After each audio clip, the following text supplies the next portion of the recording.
Hello guys, कैसे हैं आप सब। आज की हमारी धमाकेदार क्लास है आपके लिए आईसीटी।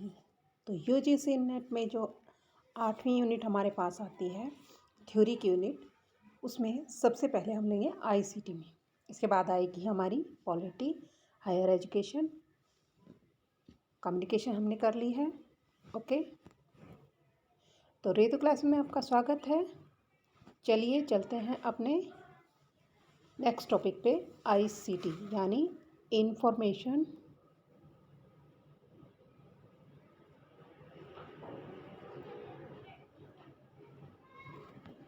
And communication technology. तो बहुत ही इम्पोर्टेंट पार्ट है ये। कोई भी पार्ट हमें स्किप नहीं करना है, क्योंकि स्किप करेंगे तो यूँ समझिए कि कम से कम हर पार्ट में, हर यूनिट में 5 क्वेश्चंस आते हैं, तो लगभग 10 नंबरों का हमें नुकसान होगा। नुकसान हम करेंगे नहीं। तो आईसीटी में सबसे पहले इसके मीनिंग, इसका अर्थ और इसके लाभ, हानि, उपयोगिता हम सब जानेंगे। आईसीटी में मेन क्या होता है? कंप्यूटर।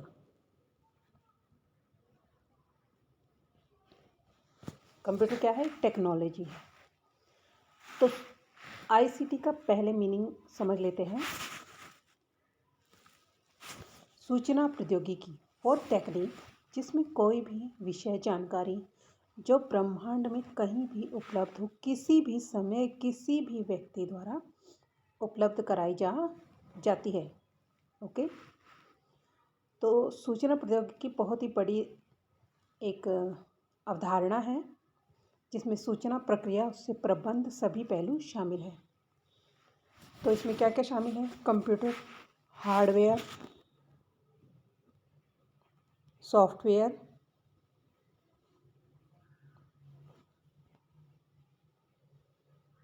और इंटरनेट। ये खासकर ये चीज़ें इसमें शामिल हैं, जिनका डिज़ाइन तैयार करने, उनको विकसित करने और संचालित या प्रबंध करने के लिए सूचना प्रौद्योगिकी व्यवसायियों द्वारा किया जाता है। सूचना प्रौद्योगिकी एक जॉइंट टेक्नोलॉजी है, जिसमें कंप्यूटर और टेलीकम्युनिकेशन दोनों को एक दूसरे से साथ मिलकर सूचना संसाधन और संप्रेषण का कार्य करते हैं। तो हम इसमें mainly term by term part को पढ़ते हैं, जैसे कि कंप्यूटर। सबसे पहले हम कंप्यूटर लेंगे। आज हम कंप्यूटर की ही डिटेल में चर्चा करेंगे। कंप्यूटर जो शब्द है, उसका लैटिन भाषा में इससे उत्पत्ति हुई है।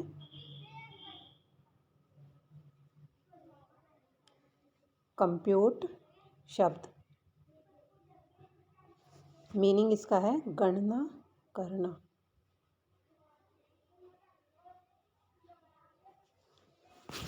तो डेफिनेशन देख लेते हैं। कंप्यूटर एक इलेक्ट्रॉनिक संयंत्र है जो संख्यात्मक या तार्किक आंकड़ों को तीव्र गति से सटीकता तथा यथार्थता के साथ संचित, नियंत्रित और संसाधित कर सकता है। कंप्यूटर के कुछ पॉइंट्स होते हैं, जैसे कि इसमें डाटा होते हैं, प्रोसेसिंग चलती है, इंफॉर्मेशन होता है, इंफॉर्मेशन के डाटा के रूप में होते हैं, और इंस्ट्रक्शंस दिए जाते हैं, और बेसिक ऑपरेशंस होते हैं।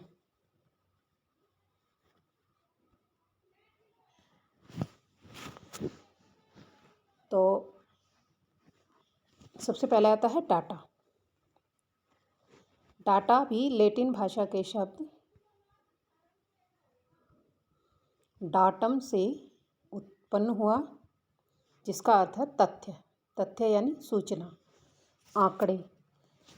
सूचना, तथ्य या आंकड़ों का एक संग्रह है, जिसका हम डायरेक्ट यूज़ नहीं कर सकते, उसके द्वारा हम यूज़ कर सकते हैं। उसे लेके उससे फिर विश्लेषण या संश्लेषण करके फिर हम उसका यूज़ करते हैं। आगे है प्रोसेसिंग। प्रोसेसिंग मीन्स कोई ऐसी क्रियाएं जिसके थ्रू हम डाटा को यूज़ कर सकते हैं। फिर है इंफॉर्मेशन।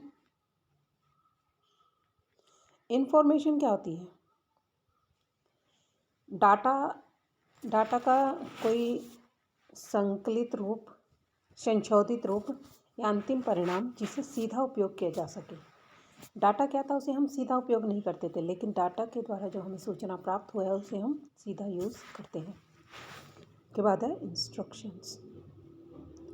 इंस्ट्रक्शंस डाटा को यूज़ करने के लिए, डाटा पर कार्य करने के लिए एक प्रकार का निर्देश होता है। जो हम काम करते हैं उसे इंस्ट्रक्शंस कहते हैं। आधारभूत संक्रियाएं यानी बेसिक ऑपरेशंस। बेसिक्स ऑपरेशन कैसे? बेसिक्स ऑपरेशन में क्या होता है? Input, output, processing, control, storage वगैरह वगैरह। ये कंप्यूटर में कुछ इम्पोर्टेंट पॉइंट्स होते हैं जो हम देखते हैं।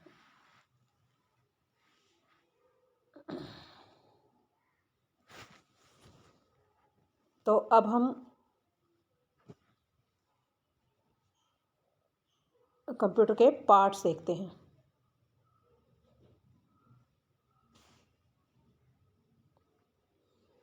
कंप्यूटर के पार्ट्स में क्या आता है? ये जो कंप्यूटर के पार्ट हैं ये 3 टाइप्स होते हैं। कंप्यूटर 3 तरह से हम यूज़ कर सकते हैं। पहले जब हम कंप्यूटर लेते हैं तो कंप्यूटर में कोई इन्फॉर्मेशन दी जाती है, फिर उससे प्रोसेसिंग के थ्रू हमें कोई इन्फॉर्मेशन का कोई रिज़ल्ट या फिर आउटपुट मिलता है। लेकिन इसके लिए भी यूनिट्स होती हैं। तो कंप्यूटर में 3 तरह की यूनिट हैं, एक इनपुट, एक आउटपुट और एक सेंट्रल प्रोसेसिंग। पहले हम इनपुट करते हैं, फिर प्रोसेसिंग होती है और फिर आउटपुट होता है। तो सबसे पहले इनपुट यूनिट में क्या है? हम डायरेक्ट डाटा देते हैं, निर्देश देते हैं और वो निर्देशों को कंप्यूटर मशीनी भाषा में बदलता है। उसके बाद उसकी क्या चलती है? Central processing. उसका काम स्टार्ट होता है। सेंट्रल प्रोसेसिंग यूनिट का काम स्टार्ट होता है। सेंट्रल प्रोसेसिंग यूनिट जो करती है वो सीपीयू बोलते हैं उसे। जो सभी प्रोसेसिंग के काम हैं वो सीपीयू करता है। इसे हम कंप्यूटर का ब्रेन भी कहते हैं, यानी सब कुछ इसमें स्टोर हो जाता है और ये सारे जो कंप्यूटर के पार्ट्स हैं उन्हें कंट्रोल करता है। इसके 3 पार्ट हैं। नंबर 1 ALU यानी अर्थमेटिक लॉजिक यूनिट। इसमें छोटे छोटे लोकेशंस होते हैं, रजिस्टर्स होते हैं और जो भी हम क्रियाएं करते हैं वो मैथमेटिकल तरीके से होती हैं। उसके भी आगे हम ALU के भी 2 पार्ट्स कर देते हैं, एक अरिथमेटिक यूनिट और एक लॉजिकल सेक्शन। अरिथमेटिकल में मैथमेटिकल होता है, लॉजिकल में थोड़ा सा डिफरेंट, एक दूसरे से तुलना, चयन, डाटा रूपांतरण जैसी तार्किक क्रियाएं की जाती हैं। तो इसका सेकंड पार्ट है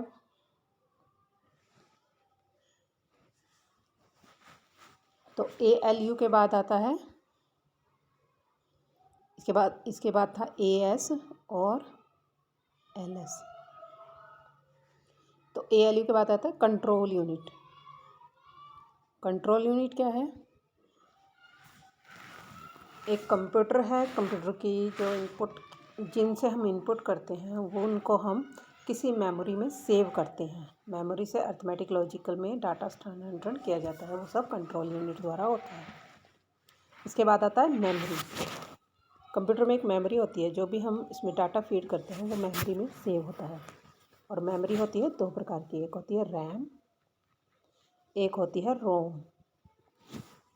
रैम जो है सीपीयू को आसानी से डाटा उपलब्ध हो सके और सभी सक्रिय कार्यक्रम डाटा रैम में ही संचित होते हैं। रोम होती है, रोम में जो डाटा स्टोर किया जाता है वो बदला नहीं जाता है, ये स्थायी होता है। और अगर बिजली चली जाए तो भी ये चेंज नहीं होता है, ये ऐसे का ऐसा ही सेव रहता है।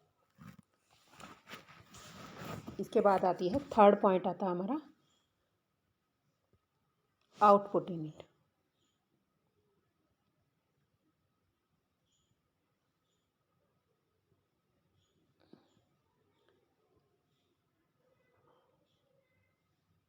आउटपुट यूनिट क्या होती है? इनपुट के थ्रू हमने डाटा डाला, सीपीयू के थ्रू प्रोसेसिंग हुई और आउटपुट के थ्रू हम डाटा को या परिणाम को या रिज़ल्ट को शो करते हैं। और ये परिणाम क्या आते हैं? सीपीयू के थ्रू मशीनी लैंग्वेज में, सामान्य भाषा में हमें दिखाए जाते हैं, हमें शो करता है। और शो करने के लिए क्या होता है?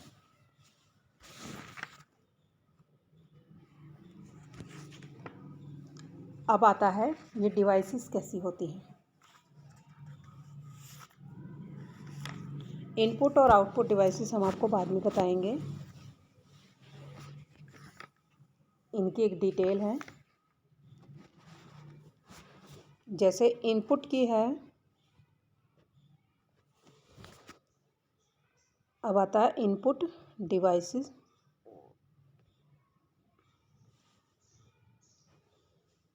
ये है keyboard, joystick, track ball,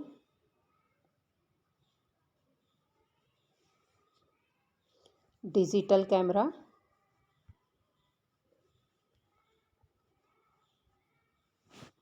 microphone, touch screen, scanner,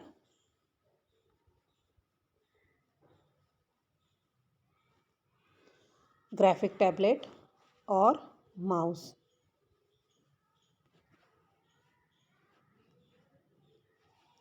तो ये थी कुछ, इनके हम डिटेल में एक अलग से वीडियो बनाएंगे। अभी के लिए हम इनके सिर्फ नाम बता रहे हैं आपको। आगे है आउटपुट डिवाइसेस।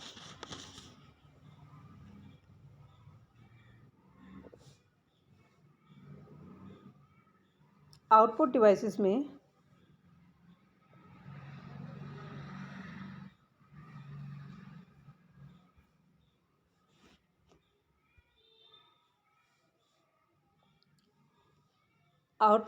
में क्या आता है?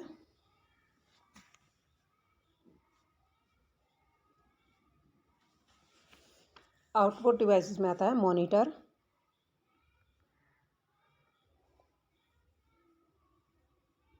Printer,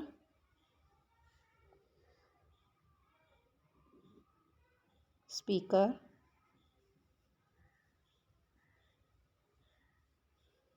sound card,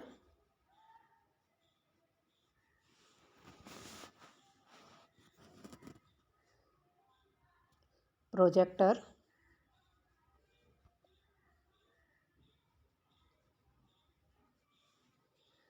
video card,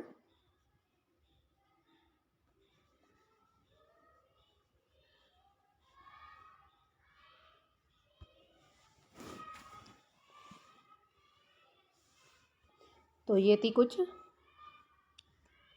output devices.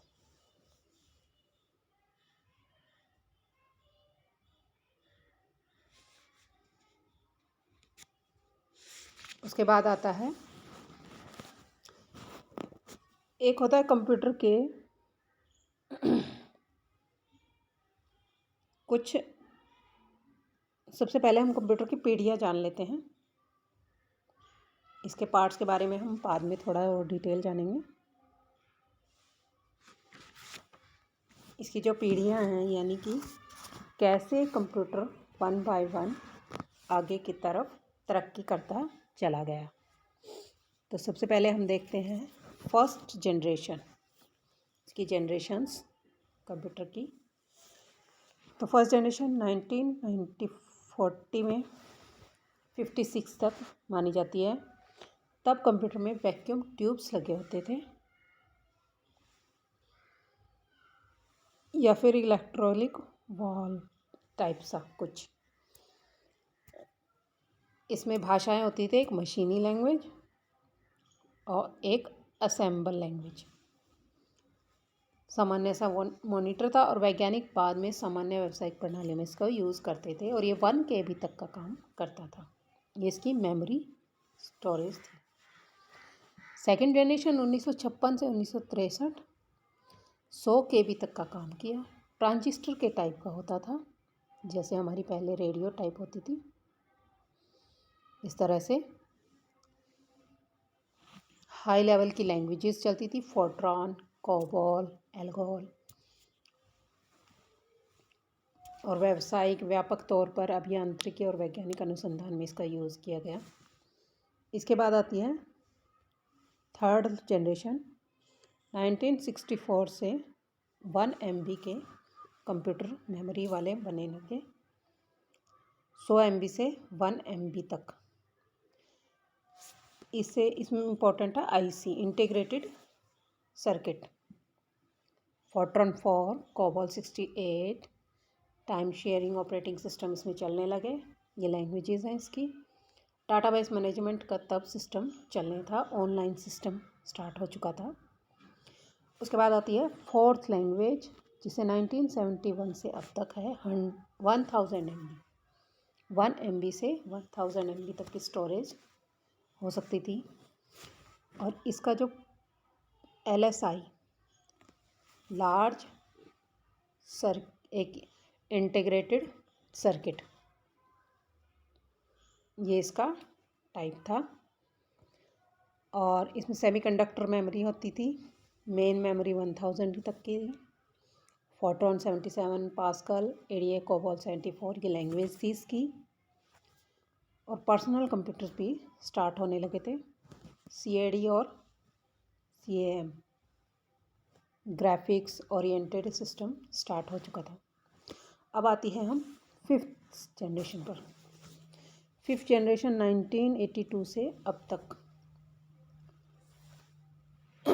जो फिफ्थ जनरेशन है उसका प्रोजेक्ट जापान के विदेशी व्यापार और उद्योग मंत्रालय द्वारा 1982 में स्टार्ट हुआ।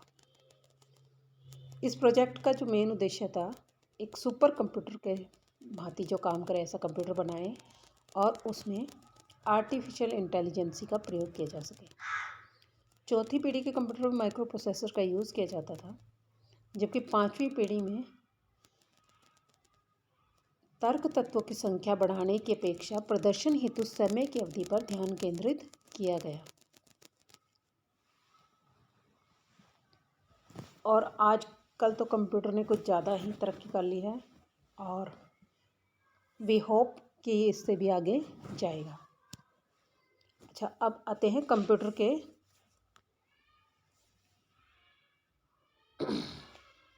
सॉफ्टवेयर। कंप्यूटर में जो हम काम करते हैं वो एक सॉफ्टवेयर होता है, जो डाटा इंस्ट्रक्ट किए जाते हैं, जो कमांड दी जाती है, वो सब सॉफ्टवेयर होता है। और जो कंप्यूटर में हम काम देखते हैं, जैसे कि मॉनिटर वगैरह पर, वो सब पार्ट होते हैं हार्डवेयर, जिन्हें हम टच कर सकते हैं लगभग। तो सबसे पहले हम कंप्यूटर का सॉफ्टवेयर पार्ट देखेंगे।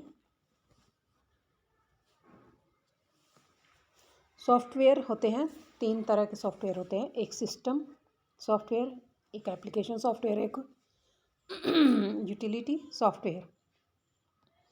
सिस्टम सॉफ्टवेयर क्या होते हैं, जैसे डॉस, विंडोज़, ये इसके हार्डवेयर को सुचारू रूप से चलाते हैं। इसके बाद आता है एप्लीकेशन। एप्लीकेशन सॉफ्टवेयर अलग अलग प्रयोगों के परिकल्पित प्रोग्रामों का एक समूह होता है, जैसे MS Word, MS Excel, MS Office, ये सब। उसके बाद आता है utility. Utility software. Utility software क्या होता है, एंटीवायरस सॉफ्टवेयर जैसे। ये क्या करते हैं, कई एप्लीकेशन प्रोग्राम होते हैं जिनको डीबग और डाटा को ठीक करना वगैरह के लिए यूज़ किए जाते हैं। तो इसके बाद आता है हार्डवेयर का पार्ट। हार्डवेयर के पार्ट में क्या है,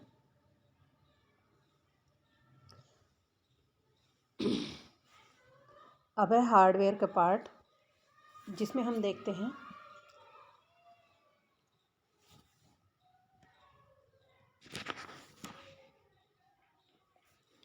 motherboard, electricity, video display, media devices, sound card, speakers वगैरह और माउस वगैरह, ये सारी चीज़ें कंप्यूटर हार्डवेयर में आती हैं। अब हम इसके बाद लेते हैं कंप्यूटर के मेन टाइप्स।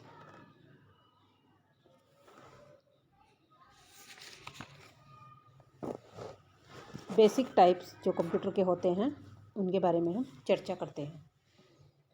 अब बेसिक टाइप में क्या होता है, कंप्यूटर के जो बेसिक टाइप है वो एक है एनालॉग कंप्यूटर, एक है डिजिटल कंप्यूटर, एक है हाइब्रिड कंप्यूटर।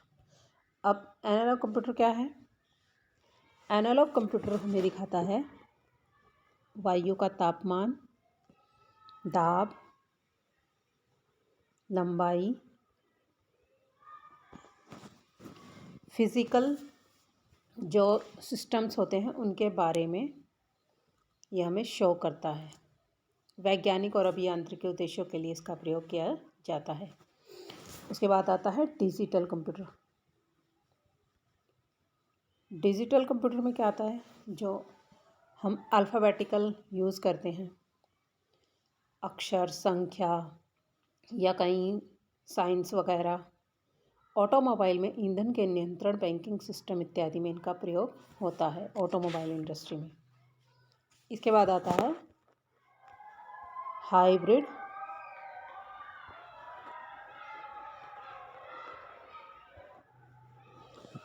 कंप्यूटर। एनालॉग और डिजिटल कंप्यूटर, इन दोनों का जो मिला जुला रूप है वो होता है